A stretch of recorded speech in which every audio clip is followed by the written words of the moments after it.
Thanksgiving is family only, Mom texted. Find somewhere else to eat. From my office, I watched them arrive at Bella's restaurant. Then I called the manager. Cancel the Thompson reservation. 20 minutes later, Mom called. Why won't they seat us? It was a Tuesday morning, just 2 days before Thanksgiving. My name is Evelyn Marlowe, I'm 31, and I was buried under holiday staffing charts at Thompson Culinary Holdings, 7 restaurants, 2 catering companies, nearly 200 employees, all gearing up for the busiest day of the year. My coffee sat cold, forgotten, as I juggled the relentless demands of my empire. Then my phone buzzed. A message from my mother, sharp and cutting, like a blade pressed against skin. Evelyn, we've decided on family only for Thanksgiving this year. Find somewhere else to eat. The reservation at Bella's is just for the real family. Mom. My chest seized, a crushing weight pressing down. Asterisk family only. The real family. Asterisk the word stung with a searing heat, even though a part of me had always braced for her casual cruelty. She'd always wielded blunt honesty like a weapon, thinking it made her strong. But this? This wasn't thoughtless. This was deliberate, calculated exile. My fingers trembled as I opened our reservation system and typed. Thompson. The irony was a bitter, mocking smirk on the screen. Thompson, party of 12. Thursday, 4 p.m. private dining room. Premium holiday menu, wine pairings, seasonal floral arrangements. Booked under Mrs. Thompson's name. She had excluded me from Thanksgiving dinner, then chosen to host her grand family celebration in Bella's, my flagship restaurant, the crown jewel of my entire culinary empire. For a long, suffocating moment, I sat in silence, the absurdity pressing in, heavy and cold. My family had absolutely no idea. No idea that the restaurant they wanted to flaunt, the meticulously curated experience they'd reserved so eagerly, was created by the daughter they dismissed as an underachiever, a failed dreamer. I leaned back, staring out the tall glass window at the dining floor below. Bella's pulsed with a vibrant, living energy. Chefs moved in a silent, choreographed ballet. Servers polished glasses until they gleamed. The kitchen exhaled intoxicating aromas of garlic, rosemary, and fresh bread. This place, this empire, was a living testament to my sacrifices, my endless long nights, my relentless, stubborn refusal to quit. But to them? I was just Evelyn, who'd stupidly dropped out of law school to chase silly food trucks. My phone buzzed again. Marcus, my general manager, his voice warm and professional as always. Good morning, Evelyn. Ready for the big week? I swallowed hard, a knot tightening in my stomach. Marcus, I said, my voice steadier than I felt. We need to discuss the Thompson reservation for Thursday. Of course, he replied, cheerfully oblivious. Party of 12, private dining room. They requested the premium package. Your mother seemed very excited when she booked it. Said it was going to be a perfect family celebration. Asterisk perfect family celebration. Without me. Asterisk the knot in my chest hardened into stone. I need you to cancel that reservation. Marcus's pause was audible, a crackle of disbelief. Cancel? Evelyn, it's Tuesday. Thanksgiving is in 2 days. I know. It's nearly a $3,000 booking. The food is ordered. The staff assigned. The room decorated. I'll cover the costs. I cut in, my voice unwavering. But the reservation has to go. His voice dropped, hesitant. May I ask why? Is there an issue with payment? It's a personal matter, I said, each word deliberate. Please call Mrs. Thompson and inform her Bella's can't accommodate their party. Silence hung heavy before he spoke again, slower this time, almost a warning. You realize finding a table for 12 on Thanksgiving will be nearly impossible for them? A bitter, humorless laugh clawed its way up my throat. I'm sure they'll figure something out. When the call ended, I stood at the window again. The restaurant sparkled with pre-holiday anticipation. My staff moved confidently, a well-oiled machine, completely unaware of the private drama unfolding behind their employer's calm facade. They saw me as a leader, a builder, someone who had climbed from a battered food truck to Michelin stars. But to my family? I was still a misstep, a cautionary tale, a story they never told with pride.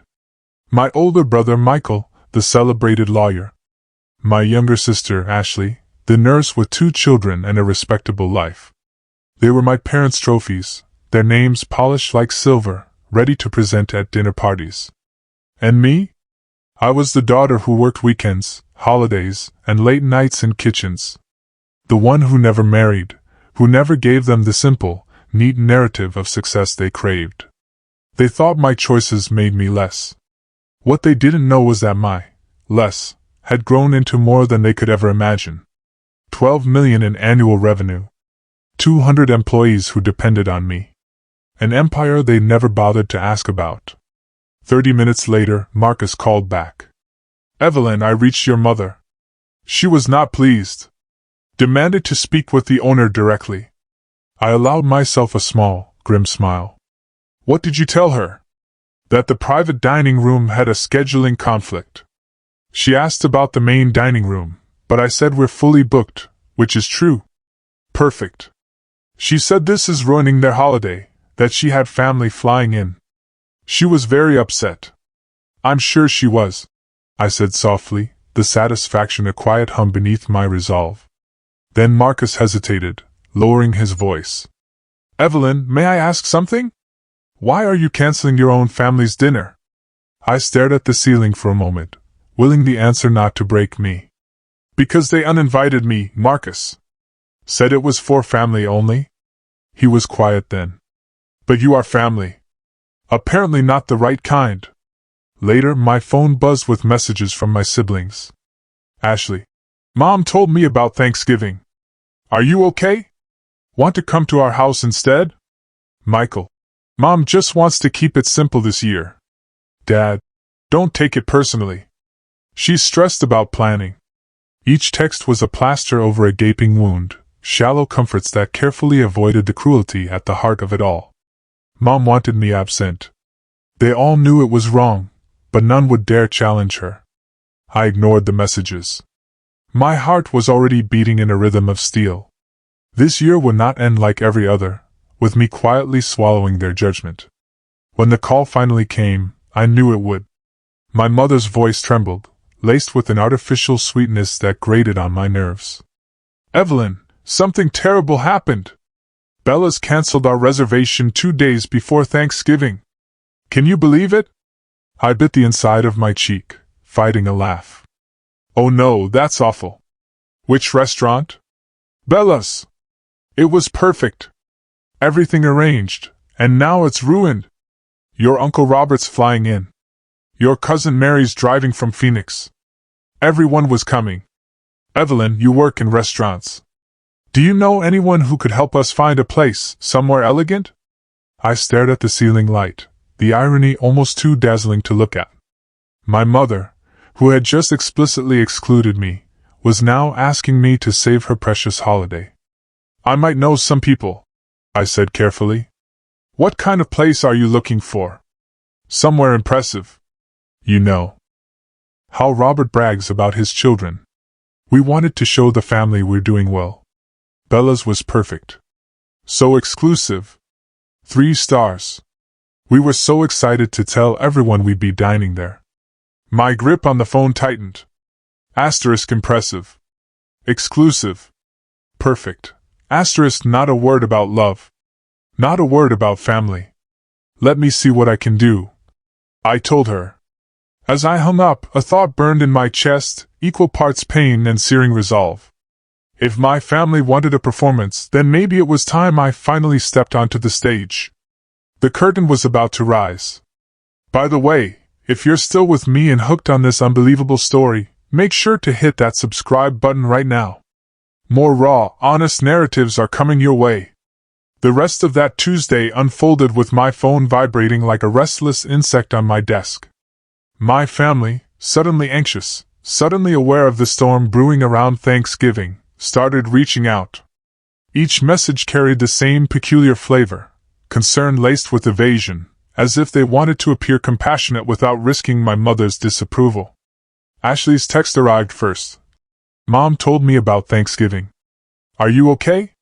Do you want to come to our house instead? I stared at it for a long moment, my stomach twisting. Ashley meant well. She always did. But there was no hint of outrage, no indignation that our mother had dismissed me as not real family. Just an offering, like scraps brushed off a table. Come to our house, second choice. Second place. Then Michael's message. Mom just wants to keep it simple this year. Simple. The word clanged in my mind like a cruel joke. Excluding a daughter wasn't simplicity. It was strategy. My brother, the lawyer, always found ways to phrase things so the ugliness vanished behind neat language. Dad's came last. Your mother is stressed. Don't take it personally. I laughed, sharp and humorless. How else was I supposed to take it? As I sat with their words, the old, familiar ache of being misunderstood rose again. To them, I was the dropout who never followed the plan. I was the cautionary tale, the black sheep who traded courtrooms for food trucks. They never asked what those trucks had become. They never cared to understand how I built kitchens out of nothing, how I led teams with fire in my chest. The truth? I had missed countless birthdays and anniversaries, not because I didn't care, but because I was in the trenches of something bigger than myself. While they toasted champagne at family dinners, I was elbows deep in dough, perfecting recipes, negotiating with suppliers, training young chefs who believed in me. My sacrifices had built Bella's, had carved a culinary empire from thin air. And yet, my mother's voice still echoed, family only. That evening, the city lights outside my office shimmered against the glass. I stayed late, scribbling notes, a restless energy humming through me. For the first time in years, I wasn't just hurt. I was angry. An anger that tasted almost electric, sharper than the knives I'd once used in cramped food trucks. My phone rang again. I almost ignored it, but when I saw the name, Mom, I picked up. Her voice trembled with false sweetness. Evelyn, I'm so glad you answered. We're in a terrible bind. Bella's was perfect, and now we have nothing. Do you know how humiliating it is? Uncle Robert's flying in tomorrow. Your cousin Mary's on the road already. We can't possibly tell them there's no plan. Can you help us? You must have connections.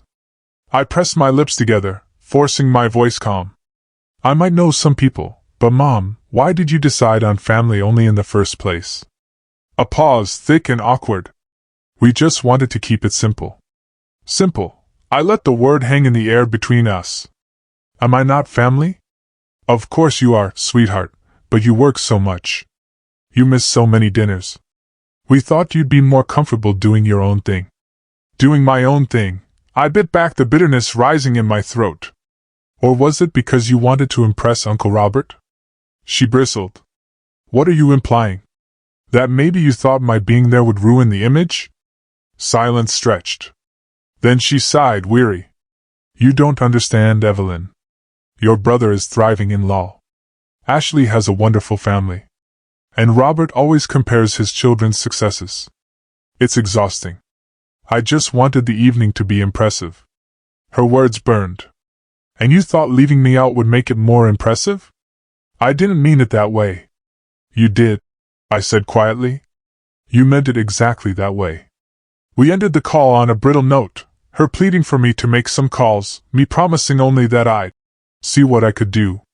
Afterward, I paced my office, thoughts sharp and jagged. This was about more than a dinner.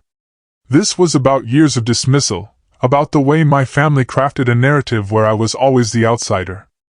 I could feel the weight of their judgments pressing against my ribs. But beneath it, something else stirred, resolve. They thought I was powerless. They thought I was a failed dreamer clinging to food trucks. They had no idea that the very ground beneath their feet, the dinner they craved so desperately, belonged to me. That night, I pulled out old photographs. Me in a flower-streaked apron, standing in front of my first truck, grinning with exhaustion. A younger me, eyes fierce with ambition, even as grease clung to her clothes. My family had seen that girl as a joke. They never stayed long enough to watch her transform. And now, the irony was delicious. They were begging for help, and the help they needed came from the daughter they cast aside. By Wednesday morning, the calls increased. Ashley left a voicemail, her voice tight with worry. Mom's panicking. Evelyn, she's calling everywhere. No one has space for 12 people. She's crying. Could you maybe, I don't know, reach out to some of your contacts? I could almost hear the unspoken words, fix this. Save us, but why should I? A part of me wanted to let them scramble. Let the dinner collapse into fast food or chain restaurants. Let Uncle Robert see the cracks in the perfect facade. Yet another part, quieter but insistent, knew this was my chance. Not just to help, but to be seen. To force them to face the truth they'd ignored for years. I dialed Marcus. He answered on the first ring. Evelyn, has my mother called back? 3 times, he said grimly, each more desperate than the last. She asked if we could recommend other restaurants. I gave her names, but honestly, everything's booked. She was on the verge of tears. Tears. I closed my eyes, exhaling slowly. My mother wasn't evil, I reminded myself.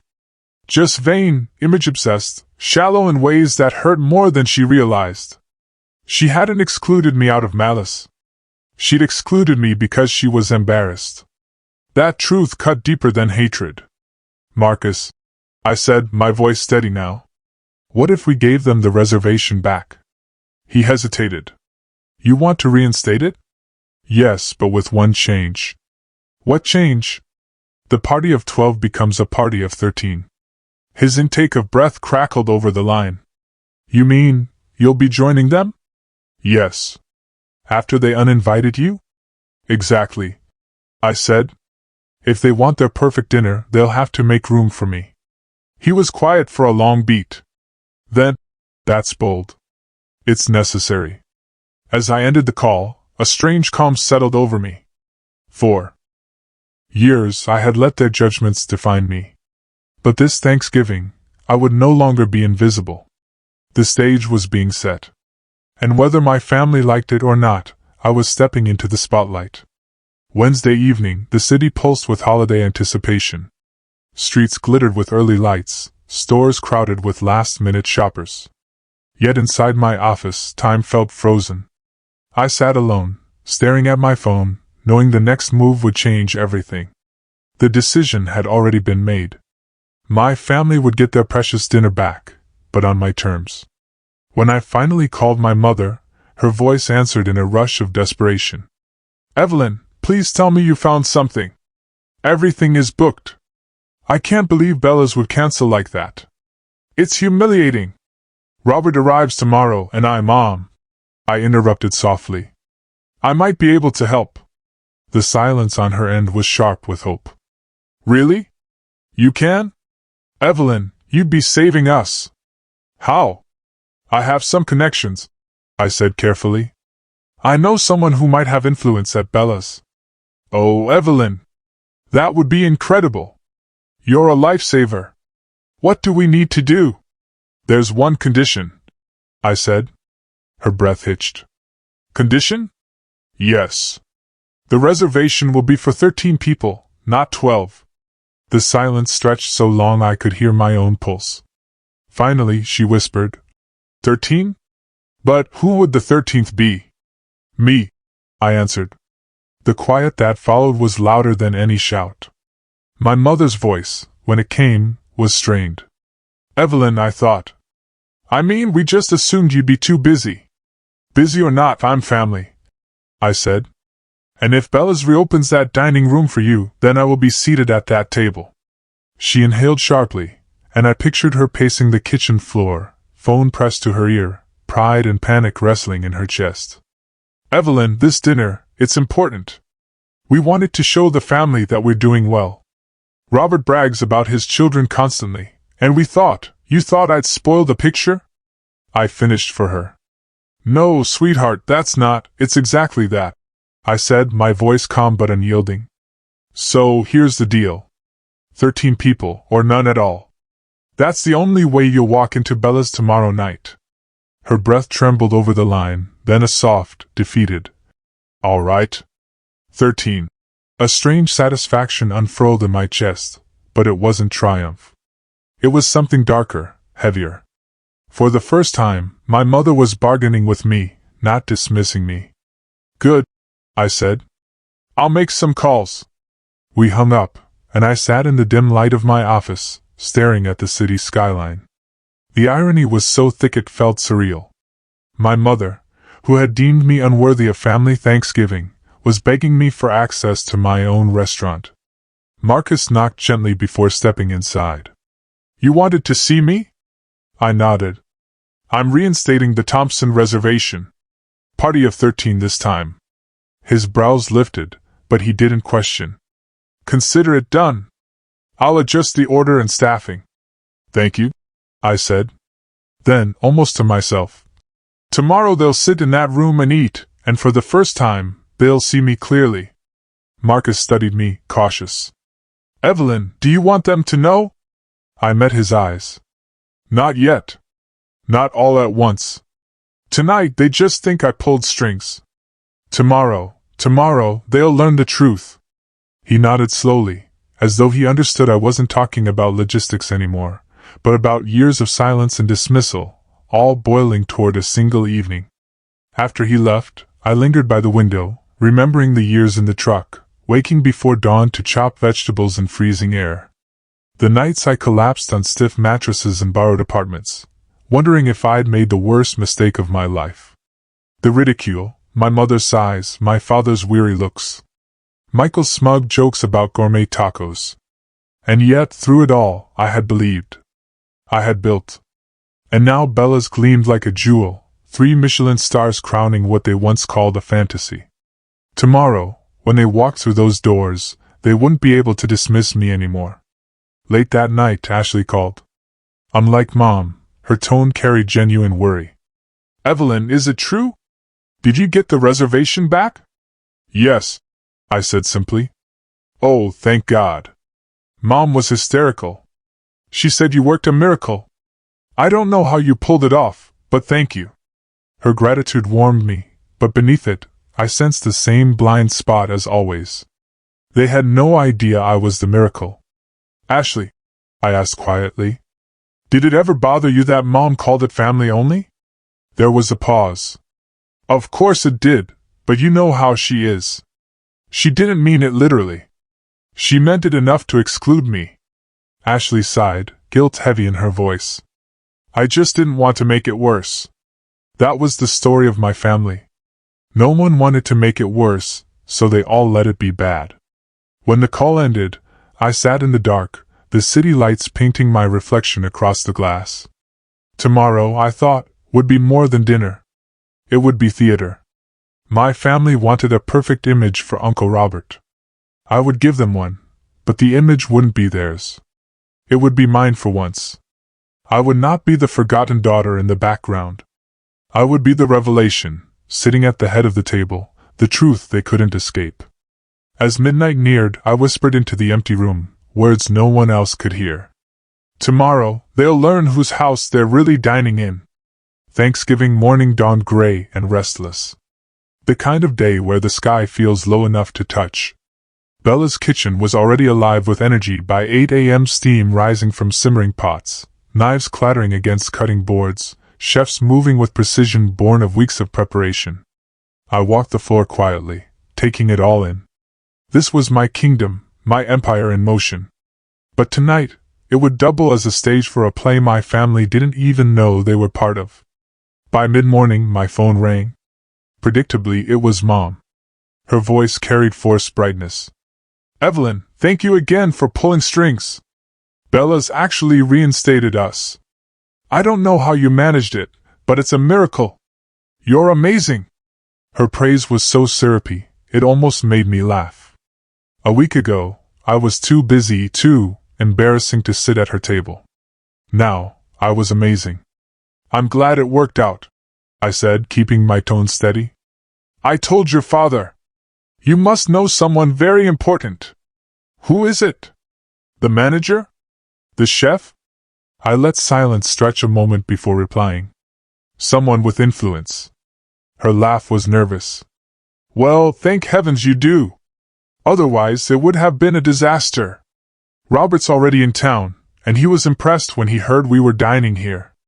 He always brags about his son, the surgeon, and his daughter, the investment banker. You know, this was our chance to show we're doing just as well. Her words landed like stones in my chest. Not joy about being together. Not excitement about sharing a holiday. Just bragging rights. Just image. Mom, I said softly. Do you ever wonder why I'm not someone you brag about? She hesitated.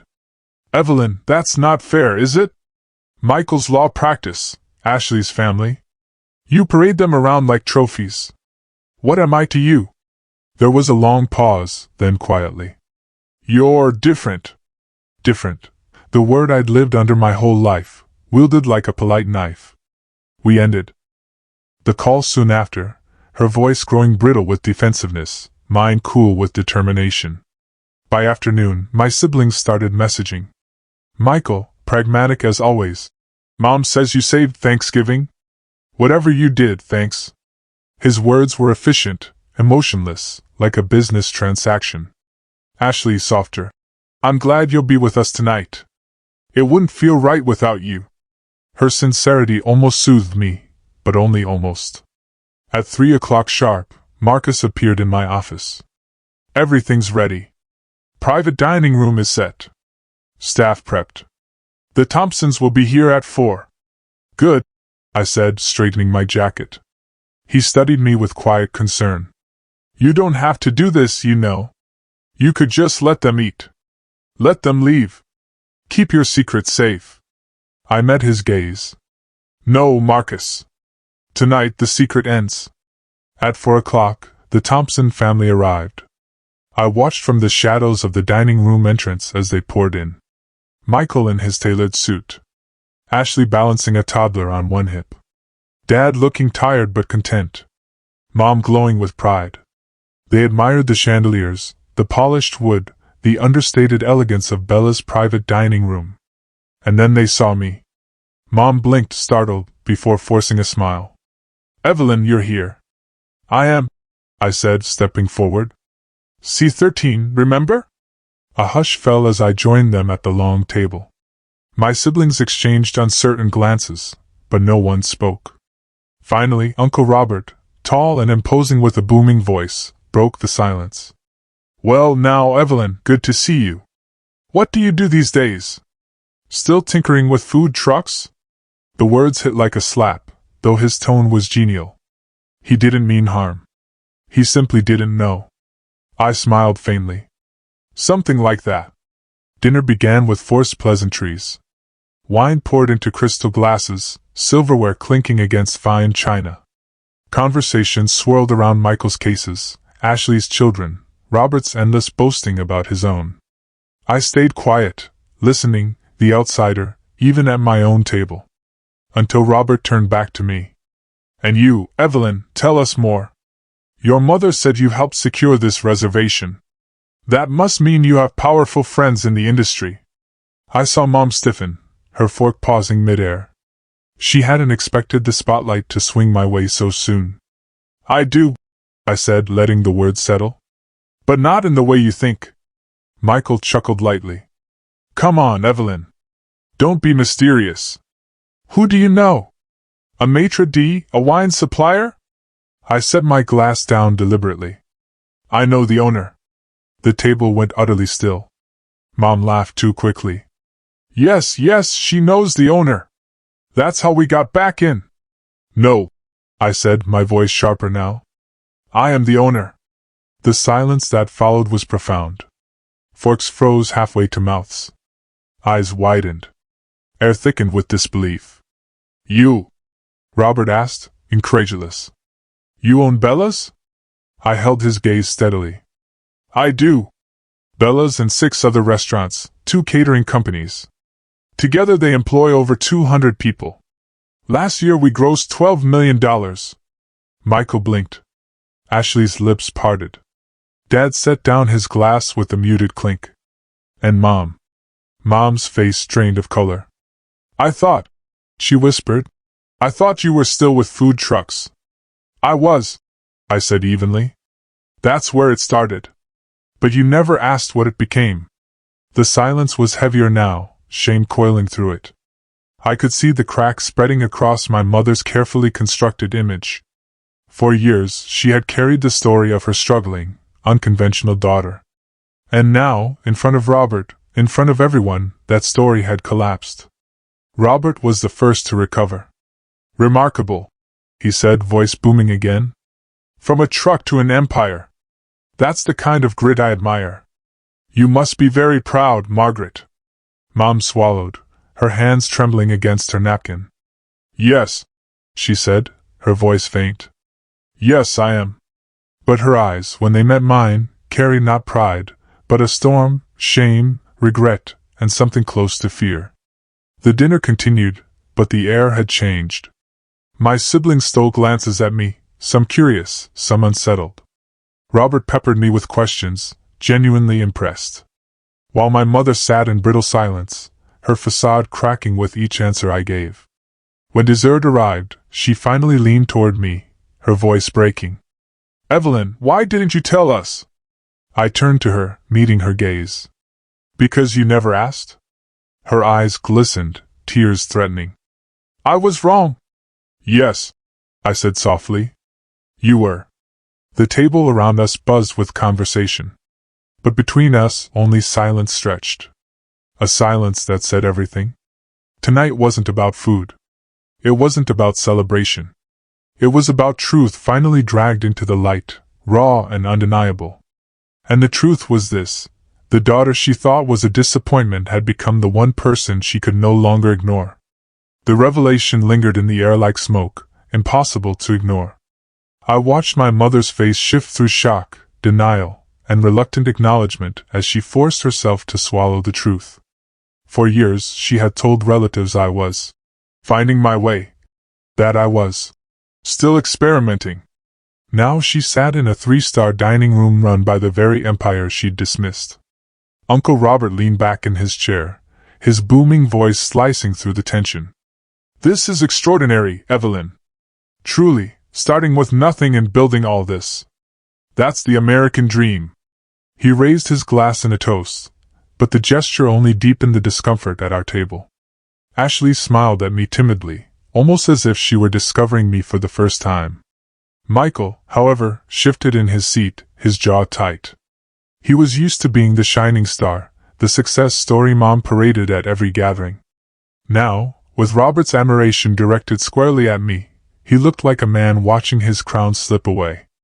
"I didn't know you were doing that well," he said finally, voice clipped. 12 million?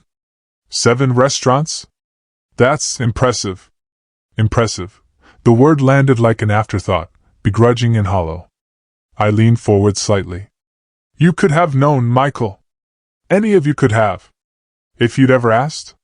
He looked away, fiddling with the stem of his glass. Dinner carried on, but every bite felt like a performance. Conversations circled Michael's cases and Ashley's children, then returned again and again to me, Robert's curiosity unstoppable. 7 restaurants? Do you manage them all yourself? How do you balance quality? What about investors? Each question gave me a chance to pull back another curtain, to show them what they had chosen not to see. And with each answer, I felt both vindication and sorrow.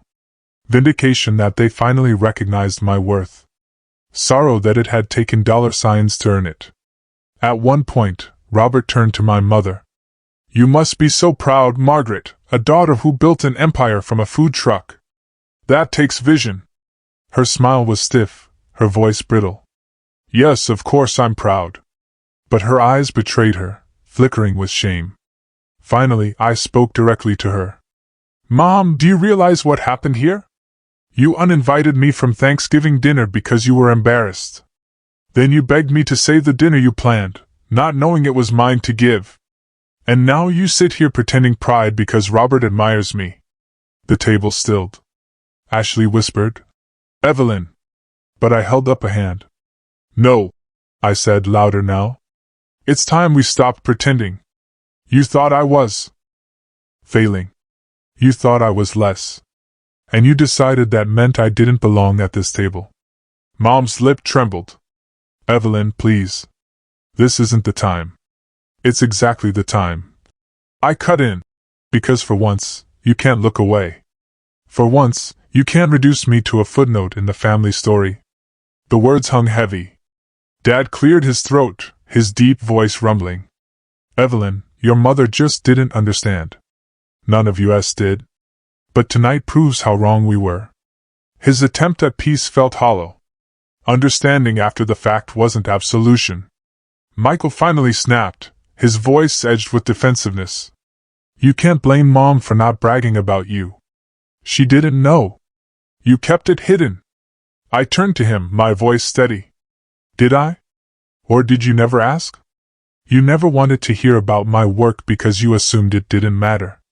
Ashley's eyes brimmed with tears. She's right. She whispered. We never asked? The silence that followed was brutal. My mother's hands twisted her napkin into shreds, her composure unraveling with it. Uncle Robert, perhaps sensing the storm, tried to lighten the mood. What matters now is that you've built something remarkable. Families misunderstand each other sometimes. Tonight can be a new beginning. But for me, the moment wasn't about smoothing over. It was about truth. I looked at my mother, her eyes glossy, her lips quivering. Tell me honestly, I said. Were you sorry because you hurt me? Or sorry because you didn't know I was successful? The question cut through the air like a blade.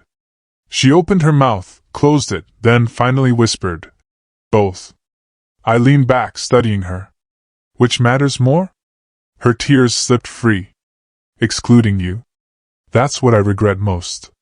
Not your success. Just forgetting that you were my daughter before anything else. The admission cracked something inside me. For a moment, I saw not the image-obsessed woman desperate to impress her brother, but a mother realizing the damage she had caused. Yet doubts still lingered. Would she have felt that regret if the truth hadn't come out in such spectacular fashion? Dessert arrived, pumpkin tartlets, cinnamon gelato, but the sweetness only highlighted the bitterness in the air. Conversation stumbled along awkwardly, the earlier bravado drained from the room. During a lull, Mom reached under the table and squeezed my hand. Her grip was shaky, but earnest. I'm proud of you, Evelyn, she whispered. Not for the money, for the strength, for never giving up, even when I didn't believe in you. I met her gaze, searching for sincerity. For the first time, I thought I saw it. Still, I held her hand only lightly. Then, prove it, I murmured. Don't just say it tonight because Robert's listening. Prove it when no one else is watching. Her tears spilled faster, and she nodded. By the time coffee was served, the battle lines had softened. My siblings, tentative but warmer, asked small questions about my work. Dad looked at me with a mix of pride and guilt. And Mom, quiet and subdued, clung to my words like lifelines. But beneath the fragile peace, I knew the night wasn't over. Thanksgiving dinner had exposed wounds too deep to close with one confession. As we left the table, I caught my reflection in the polished glass doors of Bella's. My posture straight, my chin high. For once, I wasn't invisible. For once, the family had been forced to see me as I truly was. But what they would do with that truth, that was a question for another day. The night after Thanksgiving, I lay awake long after the city had quieted, replaying every word, every glance across that table. The dinner itself was flawless. Bella's staff executed it with the elegance I demanded, each course arriving like a work of art. But beneath the perfection of the meal, emotions had tangled into a web too tight to ignore. I could still see my mother's face as she confessed regret, her voice raw, stripped of the usual armor of pride. I wanted to believe her. I wanted to believe that for once she had looked past appearances and seen me. But another part of me, older, wounded, whispered doubts. Would she still have felt remorse if Uncle Robert hadn't been there, watching, listening, weighing our family against his own? The next morning, Ashley called. Her voice was hesitant, as though she was stepping carefully across thin ice. Evelyn, last night was intense, but I'm glad you were there. Really glad. Are you? I asked softly. Yes, she said firmly. I know we've let you carry this distance alone. We should have asked more, cared more. I'm sorry for that. Her words warmed me, but they also carried guilt. My sister had always been kind, but passive. She never defended me, never challenged Mom's narrative. And yet, hearing her apology now felt like a bridge being tentatively rebuilt. Later that day, Michael texted a clipped message. "You've done well. Congrats." Nothing more. His pride wouldn't let him say what needed saying, but even that begrudging acknowledgement was more than he'd ever given me before.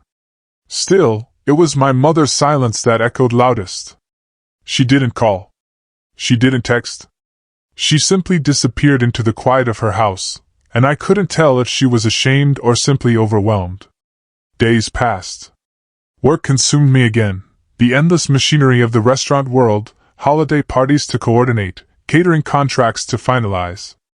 But beneath the surface, I felt a tug I couldn't ignore. The dinner had cracked something open, but cracks left alone either heal or spread. I needed to know which it would be. A week later, I drove to my parents' house. The front lawn still bore the remnants of autumn, leaves scattered like forgotten confetti.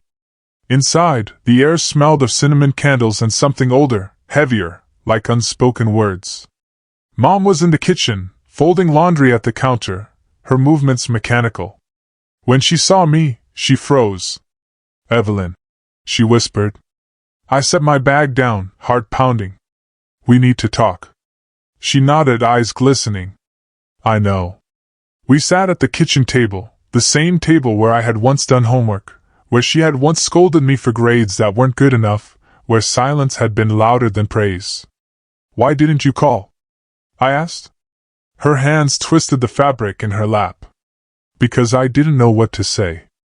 Everything I said that night sounded wrong. I didn't want to hurt you more." "You already did," I said quietly. "For years you made me feel like I was less than my siblings, like what I was building didn't count." Tears spilled down her cheeks. I was wrong. I thought success had to look a certain way.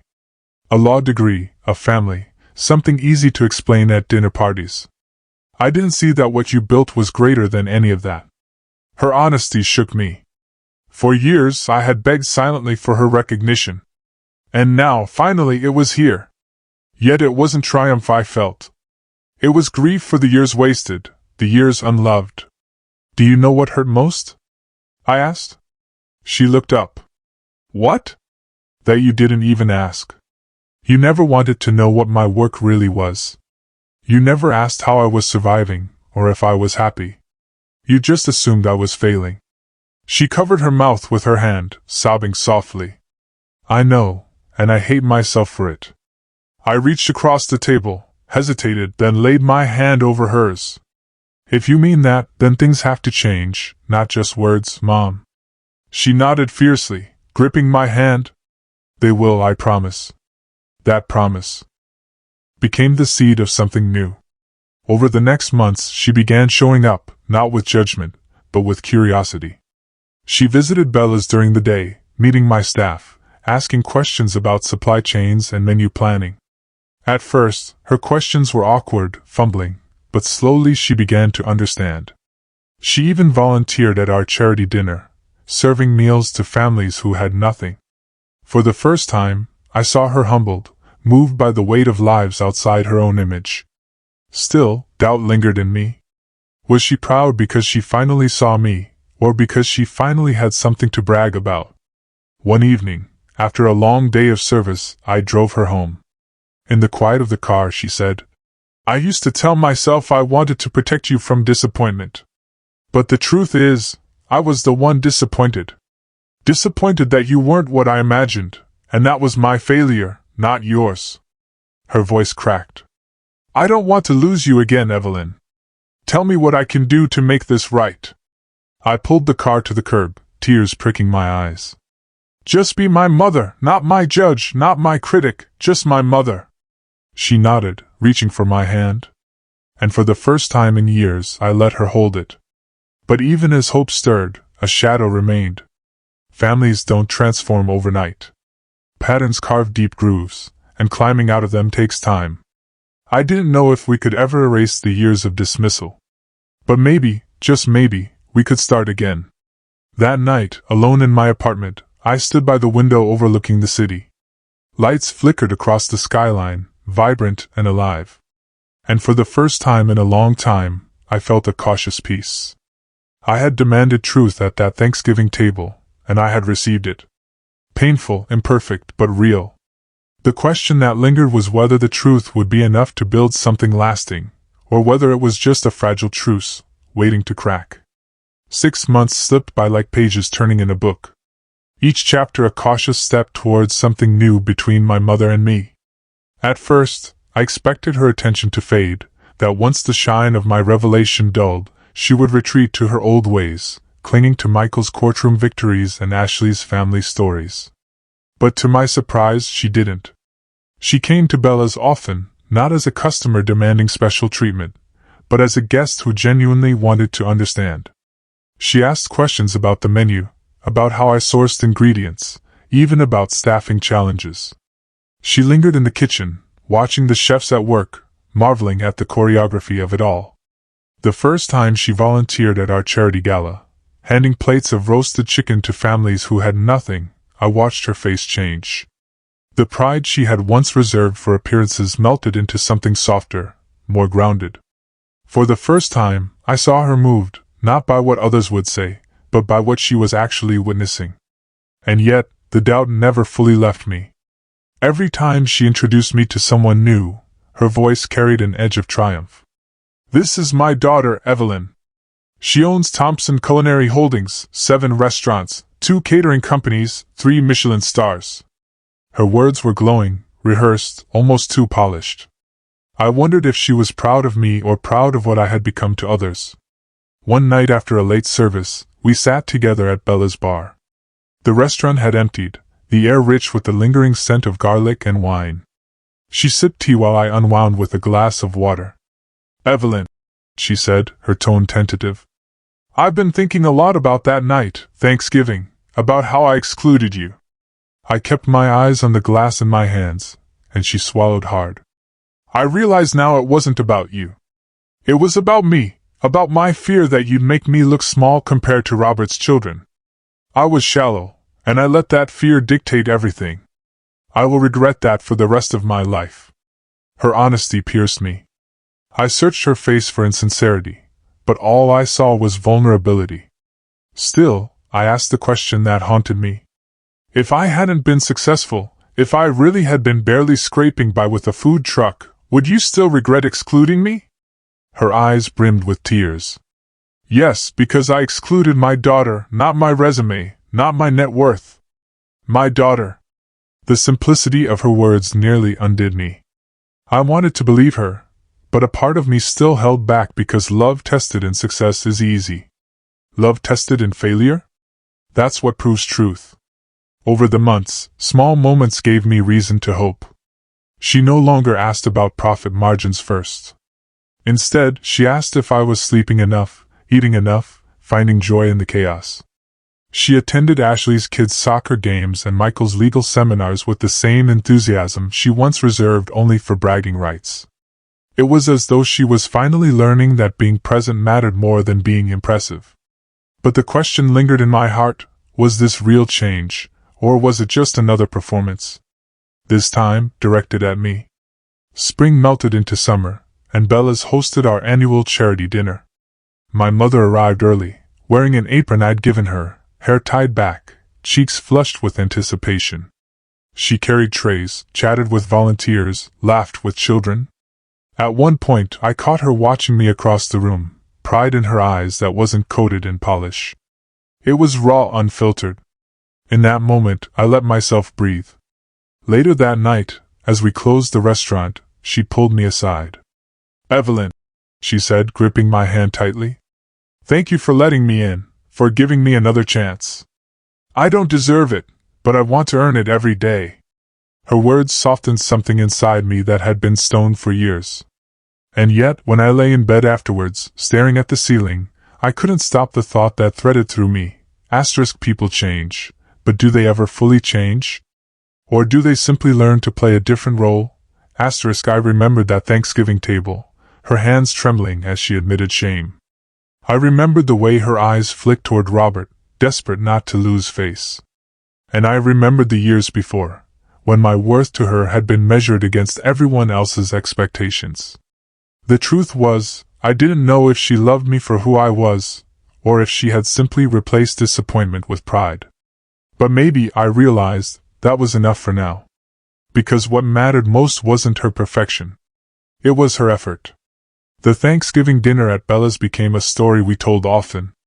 A family legend of sorts. My siblings retold it with laughter, glossing over the pain, remembering only the drama of the revelation. For them, it was entertainment.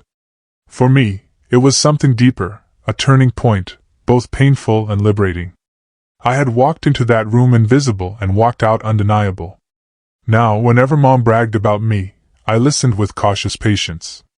Sometimes it annoyed me, sometimes it warmed me, but I learned not to live for her approval, because the greatest transformation that night wasn't hers, it was mine.